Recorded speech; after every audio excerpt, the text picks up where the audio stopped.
Si Tita Patricia? The same Patricia who's been smiling at you. The same Patricia who's been offering you sympathies. Man, she had you all fooled.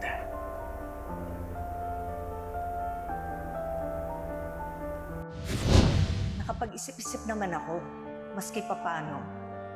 Pinagsisisihan ko kung ano man yung mga nagawa ko sa kanya. Lynette, okay ka lang ba?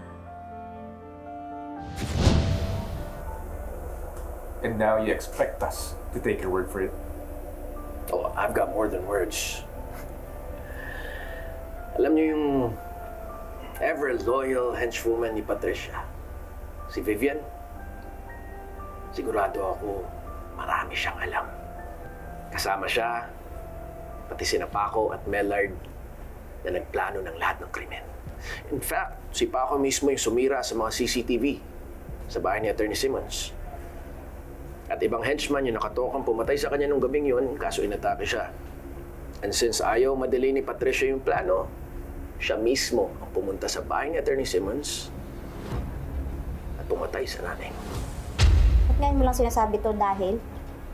Akala ko ba alam niyo yung gusto ko? Because leverage, my dear Lilith, is the currency of survival.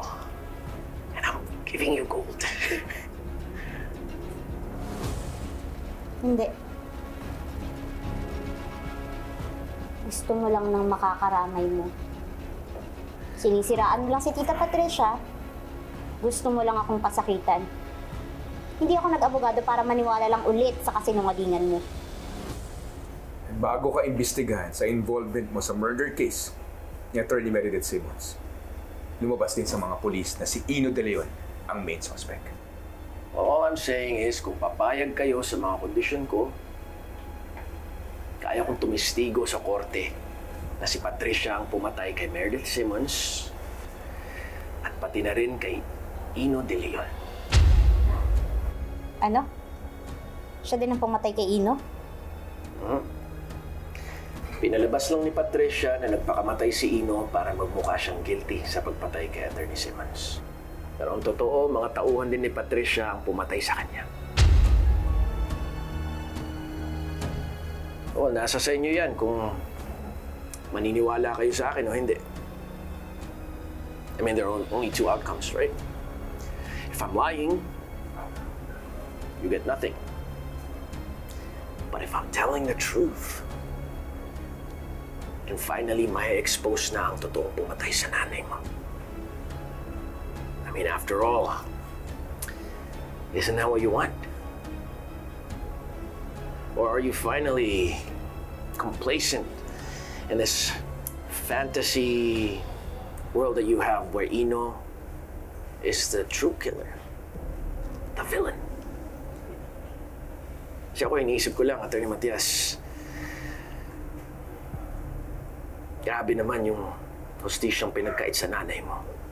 Dahil napaniwala kayo sa kwentong pinalabas ni Patricia. And might I add, nagtagumpay siya na pagtakpan lahat ng mga kasalanan niya, Lilith.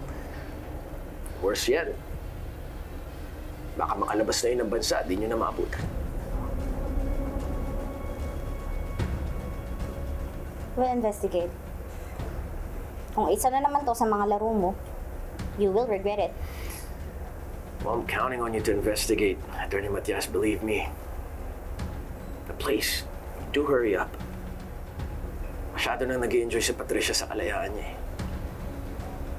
Trust me, she's way smarter than you think. Kapag patagalin niyo pa to, I guarantee you, before you catch her, malalaman niyo na lang nasaksak niya na pala kayo sa likod.